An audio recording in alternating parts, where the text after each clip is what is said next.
आपण प्रार्थना करूया. हे परमेश्वरा, माझ्या मुखातील शब्द आणि आम्हा सर्वांच्या अंतःकरणातील विचार आणि ते तुला मान्य असू देत.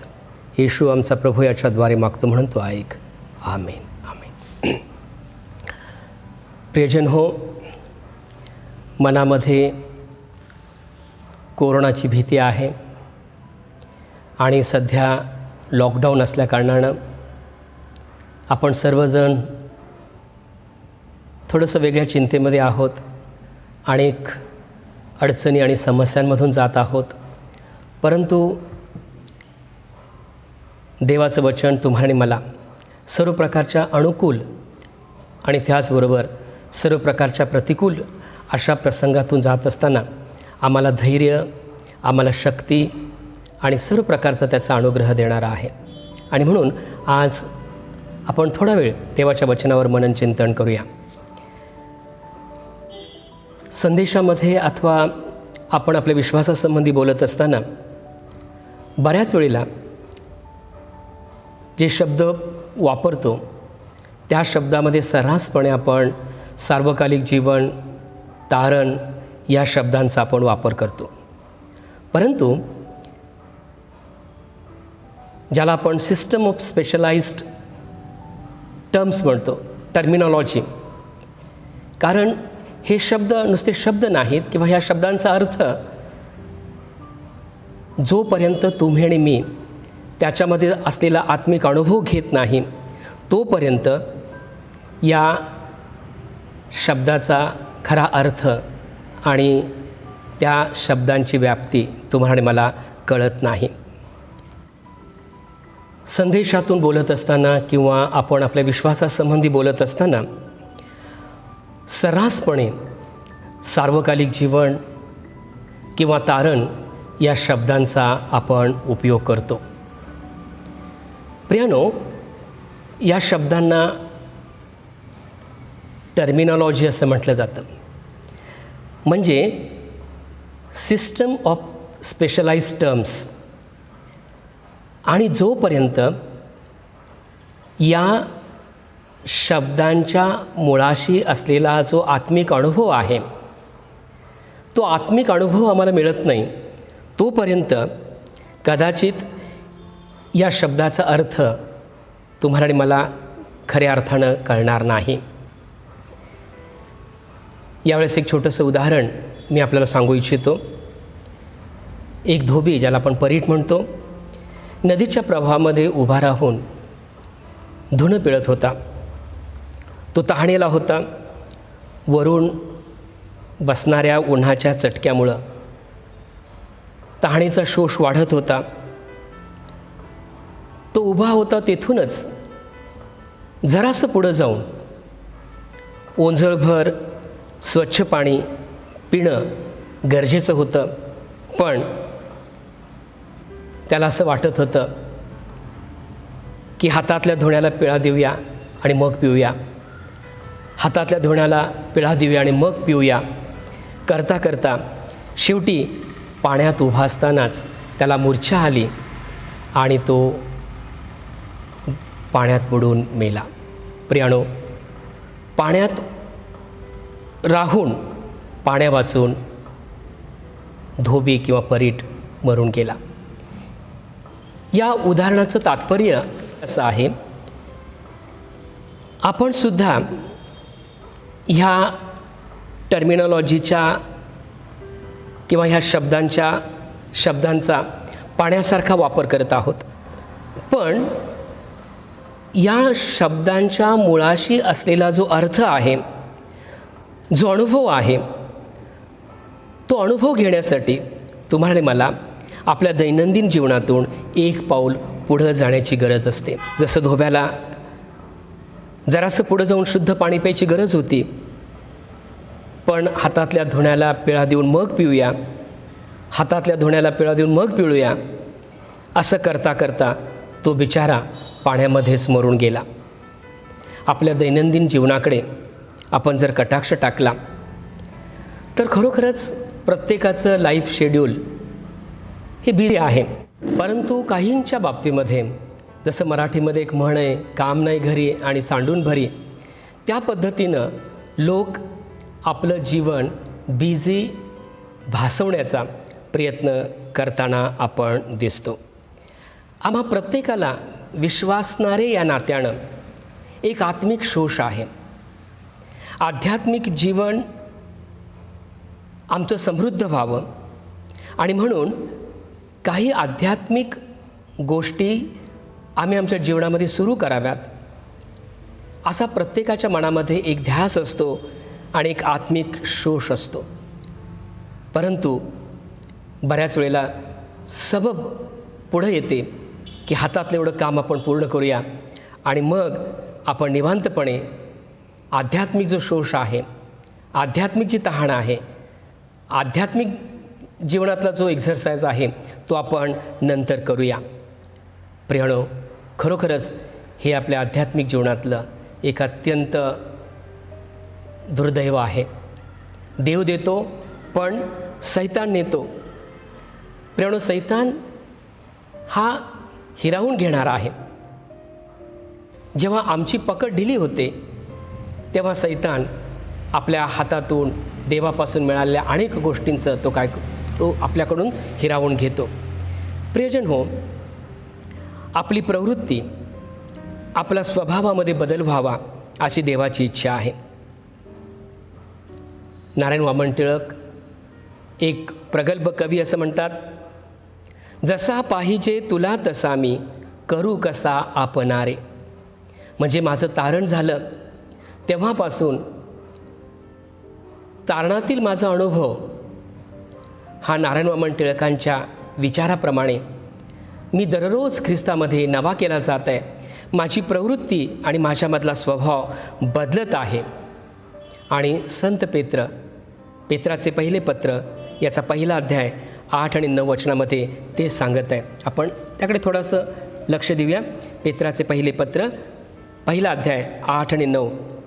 मी या ठिकाणी आपल्यासाठी 9वं वचन वाचतो. त्याला पाहिले नसताही त्याच्यावर तुम्ही प्रीती करता. आता तो दिसत नसता त्याच्यावर विश्वास ठेवता आणि त्या विश्वासाचे पर्यवसान जे आपल्या जीवाचे तारण ते उपभोगीत अनिर्वाच्य गौरवयुक्त आनंदाने उल्हासता. प्रियजन हो, या ठिकाणी नारायण वामन टिळकांप्रमाणेच संत पेत्रा मला सांगत आहे. या ठिकाणी तो म्हणतो की जो अवर्णनीय आहे आणि गौरवयुक्त आहे, ज्याला सॅल्व्हेशन किंवा तारण असं म्हटलेलं आहे. आणि प्रियजन हो, सर्व प्रकारच्या प्राप्त परिस्थितीमध्ये, मग ती परिस्थिती अनुकूल असो अथवा प्रतिकूल असो, पोषक असो अथवा घातक असो, त्या परिस्थितीमध्ये ज्याला आपण नॅचरल डिझास्टर असं म्हणतो किंवा रोगराई, प्लेग्स, पीडा असो, देवाची इच्छा सिद्धीस नेणाऱ्या वादळासारखी असते. The wind that fulfils the will of God. परिस्थिती आम्हाला शिकवते, आम्हाला संदेश देते. अलीकडेच महापुराच्या संकटाने आम्हाला संदेश दिला, आमचं प्रबोधन केलं. उतू नका, मातू नका, आपल्याच विश्वास जगू नका, इतरांना आपल्यापेक्षा कमी मानू नका, परका पोरका भेद करू नका. म्हणजे महापुराच्या संकटानं आम्हा सर्वांना एकाच कॉमन प्लॅटफॉर्मवरती आणलं. प्रियानो, पूर ओसरला आणि आपणही त्या पुरानं दिलेली शिकवण विसरलो. पुन्हा जैसे थे, जसं फारोनं आपलं मन कठीण केलं होतं, अगदी तसंच आज सर्व जगातील सर्व लोक कोरोनामुळे निर्माण झालेल्या मृत्यूछायेतून, दुःखातून, निराशेतून जात आहेत. परंतु देवाचे लोक या नात्याने, विश्वासणारे लोक या नात्याने आपण विचलित होता कामा नये. We must not be dismayed. कारण विश्वासातून मिळणारा जो आनंद आहे, जे तारण आहे, ते आपण अनुभवत आहोत, ते आपण उपभोगत आहोत. खरोखरच त्याबद्दल आपण देवाची स्तुती करूया. कारण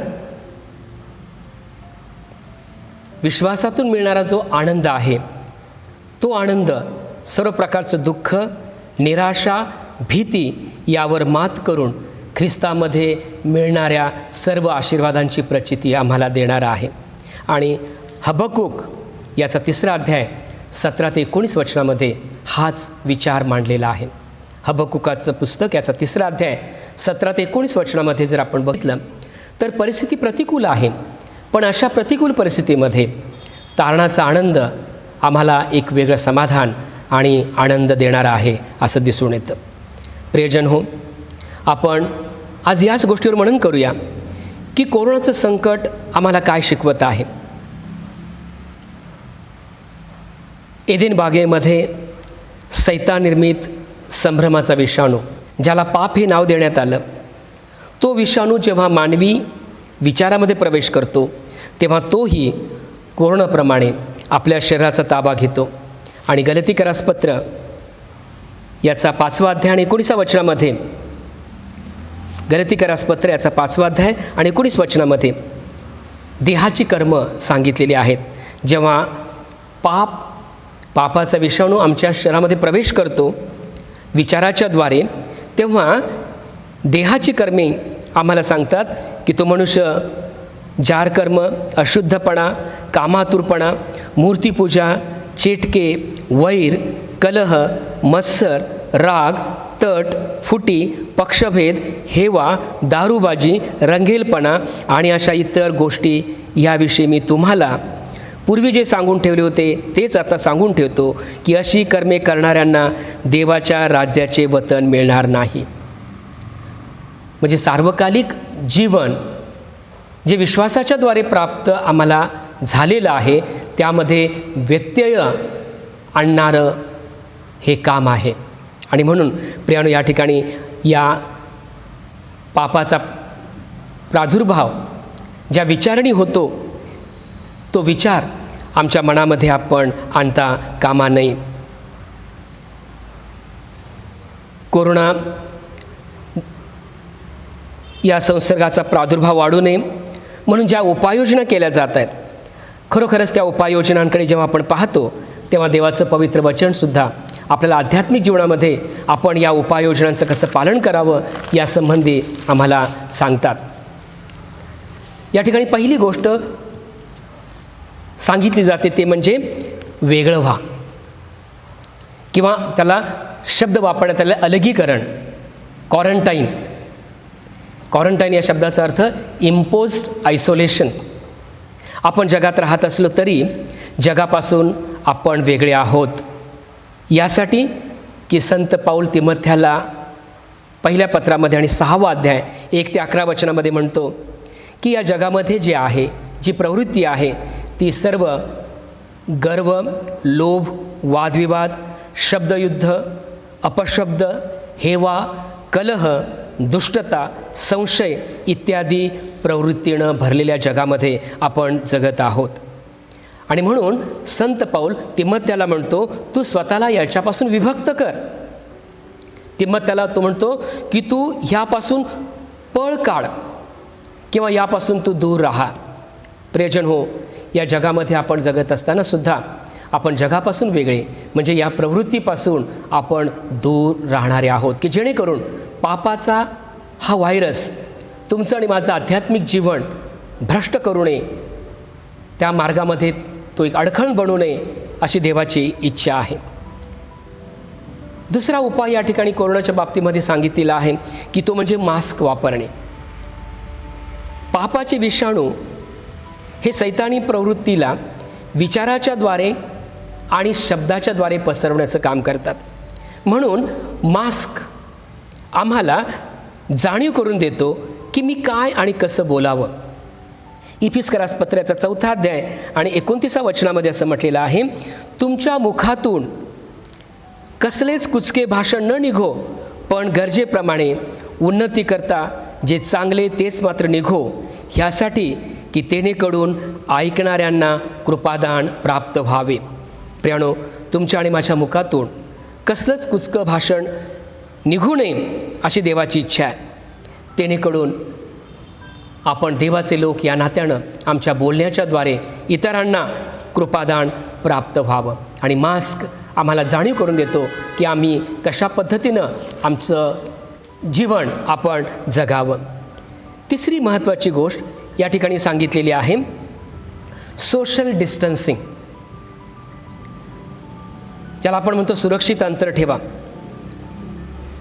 जगामध्ये अनेकविध नातेसंबंधाच्या भूमिकेतून आपण जगत असतो आणि इफिस्करास पत्रामध्ये संत पाऊल या नात्यासंबंधी आम्हाला सांगत आहे, स्त्रियानो, पतीनो, मुलानो, बापानो, दासानो, धन्यानो, म्हणजे जितक्या जितक्या नात्यामध्ये आम्ही जगतो तितक्या तितक्या नात्यामध्ये एक प्रकारचं डिस्टन्स आहे, एकमेकाला स्पेस देण्याची गरज आहे. इतरांच्या अधिकारावर कुठल्याही प्रकारची गदा न आणता सौजन्य राखणं आणि पाळणं गरजेचं आहे. आणि प्रत्येक नात्याच्या मुळाशी देवाची प्रीती आहे, म्हणून देवाच्या प्रीतीवर आधारलेल्या ह्या नात्यामधील मर्यादा आपण जपल्या पाहिजेत. नात्यामध्ये कुठल्याही प्रकारचा फाजीलपणा असू नये. Distance is to be maintain. कधीकधी मराठीमध्ये एक म्हण आहे, अतिपरिचयात अवज्ञा. एखादी व्यक्ती जेव्हा आपली प्रतिष्ठा, आपला मान सन्मान, आपला दर्जा बाजूला ठेवून सर्वसामान्यांशी, म्हणजे जे डिस्टिंग्विश असतात ते लोक जेव्हा सर्वसामान्यांशी एकरूप होतात तेव्हा त्या व्यक्तींचं अवमूल्यन होऊ नये म्हणून डिस्टन्सिंग आध्यात्मिक जीवनातील एक उपाययोजना आहे. आपण परमेश्वरानं आपल्याला दिलेल्या कृपादानांच्या परिमाणानुसार आपण एकमेकांशी वागावं, हे जणू काही आम्हाला डिस्टन्सिंग या उपाययोजनेच्याद्वारे देव आध्यात्मिक जीवनातून वॉर्निंग देत आहे. आणि चौथी आणि सगळ्यात महत्त्वाची गोष्ट म्हणजे हात स्वच्छ साबणाने धुवा.